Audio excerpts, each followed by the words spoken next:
بسم اللہ الرحمن الرحیم۔ السلام علیکم ورحمۃ اللہ وبرکاتہ۔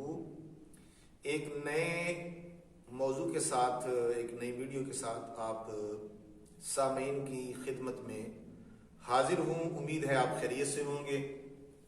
اللہ پاک آپ کو سلامت رکھے، خوش رکھے، زندگی میں قدم قدم اللہ آپ کو کامیابیاں عطا فرمائے۔ آج کے موضوع کی طرف چلتے ہیں۔ موضوع پہلے سن لیں۔ آج کا موضوع ہے غسل میت، مرنے والے کو غسل دینا۔ یہ اس کا سیکھنا بحیثیت مسلمان ہمارے اوپر بہت ضروری ہے۔ ہم نے دیکھا ہے کہ کوئی فوت ہو جائے تو خاص کر یہ مردوں کے لیے یہ پریشانی بہت زیادہ ہوتی ہے۔ خواتین تو ماشاءاللہ ایکٹیو ہوتی ہیں، وہ آپس میں کر لیتی ہیں غسل کا انتظام مرنے والے کے لیے، لیکن مردوں میں نے اپنی آنکھوں سے کئی مرتبہ یہ چیز دیکھی ہے، میرے علم میں آئی ہے کہ اگر کوئی فوت ہو گیا ہے تو اس کے صرف غسل کی وجہ سے کہ جی غسل کرنے والا جو ہے وہ نہیں مل رہا، تو کتنا اس کا جنازہ لیٹ ہو جاتا ہے۔ مہمان آ کے بیٹھے رہتے ہیں، لوگ کہتے ہیں جی کیا دیر ہے، وہ جی غسل کرانے والا نہیں مل رہا۔ اچھا، تو غسل دینے والے چونکہ ہوتے ہیں اکثریت میں پاکستان کی بات کر رہا ہوں، پروفیشنل ہوتے ہیں، تو وہ یعنی کہ فی سبیل اللہ کروانے والے بھی غسل ہوتے ہیں جو بالکل پائی پیسہ بھی نہیں لیتے، اور وہ جاتے ہیں اور جا کے ثواب کی نیت سے غسل دیتے ہیں۔ لیکن اکثریت ایسے لوگوں کی بھی ہے جو پروفیشنل ہوتے ہیں، جب وہ غسل دیتے ہیں پھر ان کی خدمت کی جاتی ہے۔ ویسے ان کی خدمت ان کا حق بھی ہے، خدمت کی جانی چاہیے۔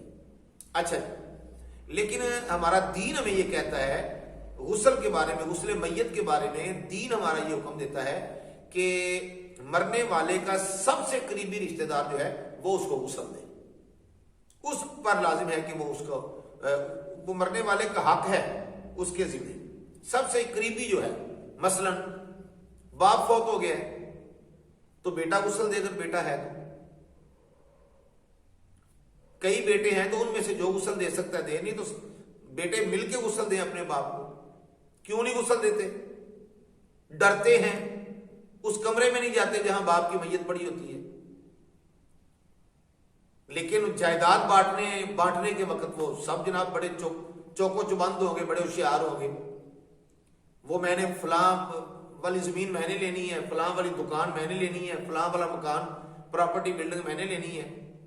خدا کے بندو، پراپرٹیاں بانٹ رہے ہو اور وہ بیچارہ تک پڑا ہوا ہے چار پائی پہ، غسل نہیں دینا اس کو؟ غسل کس نے دینا ہے؟ پراپرٹیاں، دولت، پتہ نہیں کیا کچھ وہ آپ کے لیے آپ کا باپ چھوڑ گیا، لیکن آپ کو اتنا بھی نہیں خیال کہ ہم اپنے باپ کو اپنے ہاتھوں سے آخری غسل ہی دے دیں۔ نہیں دیتے، نہیں ڈرتے، قریب ہی نہیں جاتے۔ اکثر ہم نے دیکھا ہے وہ جی ہمیں پتہ نہیں ہے، ہمیں آتا ہی نہیں ہے۔ وہ ایسے کہ جیسے پتہ نہیں ابا جی ہمیں بھی ساتھ نہ پکڑ کے بازو سے لے جائیں۔ نہیں، کوئی بھی لے کے جاتا، اپنی باری پہ ہی جانا ہے، ٹھیک ہے نا؟ اگر بیٹا فوت ہوا ہے تو باپ غسل دے، بھائی اگر فوت ہوا ہے تو اگر اس کا بھائی ہے تو وہ، یعنی جو بھی قریبی رشتہ دار ہے وہ غسل دے۔ اور یہ جو مطلب ہے کہ غسل دوسرے لوگ محلے سے کوئی آ کے دے دیتا ہے تو یہ تو اس کا بڑا پن ہے۔ جب بیٹا باپ کو غسل نہ دے تو کوئی اور آگے کسی اور کا بیٹا آ کے آپ کے باپ کو غسل دے دے تو یہ اس کا بڑا پن ہے، یہ تو اللہ کی رضا کے لیے وہ کر رہے ہیں، ٹھیک ہے نا؟ تو غسل دینے کا طریقہ سیکھیں، کیونکہ یہ ضرورت پیش آتی رہتی ہے۔ یہ جینا مرنا تو ہے زندگی کے ساتھ ساتھ، ہم نے بھی مرنا ہے، تو یہ طریقہ سیکھنا بڑا ضروری ہے۔ ایک مسلمان کو ایک مکمل مسلمان ہونا چاہیے، کامل۔ وہ مسلمان ہے تو اس کے دین کے اندر جو بھی عبادات ہیں وہ جب بھی اس کا موقع آئے تو وہ ہاتھ کھڑا کر کے کھڑا ہو جائے کہ جی مجھے آتا ہے یہ کام، میں کر سکتا ہوں، میں نے سیکھا ہوا ہے۔ ہم نے تو دیکھا ہے کہ اذان دینے کے لیے بندہ ڈھونڈنا پڑتا ہے، یعنی کہ اگر 100 بندہ ہے تو اس میں سے 2 4 5 ہوں گے جو کہیں گے جی ٹھیک ہے میں اذان پڑھ لیتا ہوں۔ چاہیے یہ کہ اگر 100 بندہ ہے تو 100 کا 100 مؤذن ہو، سب کو اذان آتی ہو، اذان پڑھ سکتے ہو۔ اقامت کا موقع ہے، تکبیر پڑھنی ہے تو سب کے سب تکبیر پڑھ سکتے ہو۔ ٹھیک ہے. اسی طرح غسل جنازہ پڑھانے کا موقع ہے تو اگر کوئی امام صاحب یا مولوی صاحب نہیں ملتے تو سارے مسلمان ہیں, کوئی بھی آگے آ کے جنازہ پڑھا سکتا ہے, تو سب کو پڑھانا آنا چاہیے.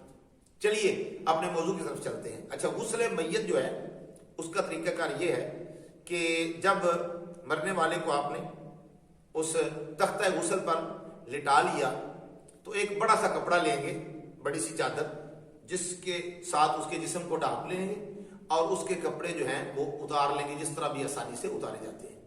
ٹھیک ہے. اور بڑا کپڑا اوپر رکھنے کا مقصد یہ ہے کہ اس کا سطر نہ کھلے, اس کا پردہ رہے. ٹھیک ہے. اور جب کپڑے اتار لیے اس کے تو ناف سے لے کر گھٹنوں تک یہ سطر ہے اس کا, اور ناف سے لے کر گھٹنوں تک اس کے اوپر کپڑا ڈال دیں گے. ٹھیک ہے. اور اپنے ہاتھوں پر دستانے پہن کر پانی جو ہوگا غسل دینے کے لیے, نبی کریم صلی اللہ علیہ وسلم نے ارشاد فرمایا وہ بیری کے پتروں کے ساتھ جوش دیا ہوا ابلا ہوا پانی ہو جس سے غسل دیا جائے. اگر کہیں بیری نامیسر ہو, جیسے ہم یورپ میں رہتے ہیں, ہمیں کہاں سے تلاش کریں, تو کوئی حرج بھی نہیں ہے, سادے پانی سے بھی غسل ہو جاتا ہے. ٹھیک ہے. تو پانی گرم کر لیا جائے اور اتنا گرم کیا جائے کہ جتنے پانی کی تپش حرارت آپ کے ہاتھ برداشت کر لیں اتنا گرم رکھا جائے. سب سے پہلے میت کو طہارت کروائی جائے, اپنے ہاتھوں پر دستانے یا کوئی کپڑا وغیرہ اوپر لگا کر اس کی طہارت کروائی جائے. طہارت کروانے کے بعد جس طرح آپ وضو کرتے ہیں, آپ جس طرح وضو کرتے ہیں اس طرح اس کی پہلے دایاں ہاتھ جو ہے وہ کونی تک, یہاں تک دھویا جائے, کیونکہ یہاں تک یہ زندوں کے لیے ہے, مرنے والوں کے لیے یہاں تک اس کو کونیوں سمیت اس کی پہلے دایاں بازو دلوائیں. اچھی طرح یاد کر لیں, یہ سمجھ لیں, اس کو بار بار سنیں تاکہ آپ کو یہ یاد ہو جائے یہ چیز. یہاں تک دایاں بازو پہلے اس کا دھوئیں, پھر بایاں بازو اور ہاتھ دھوئیں. یہ دھونے کے بعد آپ کوئی روئی یا کوئی کپڑا لے لیں, اس کو بھگو لیں. آپ کلی اس کے منہ میں پانی تو نہیں ڈالیں گے نا, آپ کوئی روئی لے کر اس کو بھگو کر اس کے جناب ہونٹوں پر اور دانتوں پر 3 مرتبہ بدل کے روئی جو ہے وہ اس کو صاف کر لیں. ایک کو پھیر لیا ایسے, اس کو بدل دیا, پھر دوسرا لیا, پھر 3 مرتبہ, اسی طرح 3 مرتبہ پھر کوئی روئی اور لے کے نہیں, اس کو بھگو کے اس کے ناک کے نتنے کو اندر اس طرح صفائی کر لیں, ادھر بھی اور ادھر بھی 3 مرتبہ. ٹھیک ہو گیا. اس کے بعد آپ اس کے چہرے پر پانی ڈال کر اس کے چہرے کو 3 مرتبہ دھوئیں. ٹھیک ہو گیا جی. 3 مرتبہ اس کے چہرے کو دھوئیں جیسے اپنا چہرہ دھوتے ہیں, پیشانی کے بالوں سے ٹھوڑی کے نیچے تک اتنا سارا. یہ چہرہ دھونے کے بعد پھر آپ نے اس کے جناب والا بازو دھونے ہیں, اور بازو دھونے کے بعد پھر آپ نے وہ پاؤں دھونے ہیں. ٹھیک ہے. دایاں پہلے پھر بایاں.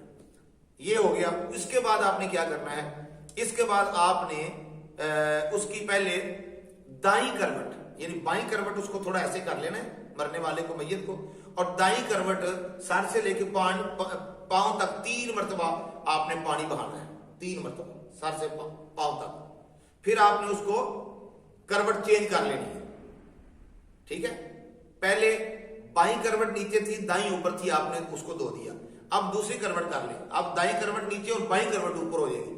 پھر سر سے لے کے پاؤں تک آپ کسی چیز کے ساتھ پانی اس کے اوپر ڈالیں اور ساتھ ساتھ ہاتھ بھی پھیرتے جائیں. 2-3 آدمی ہو جائے, پانی پکڑانے والا, ساتھ کوئی اس کی کروٹ وغیرہ چینج کرنے کے لیے بھی آدمی, 3-4 بندے ہو جائیں غسل دینے کے لیے. تو اس طرح 3 مرتبہ دوسری طرف پانی ڈال لیا.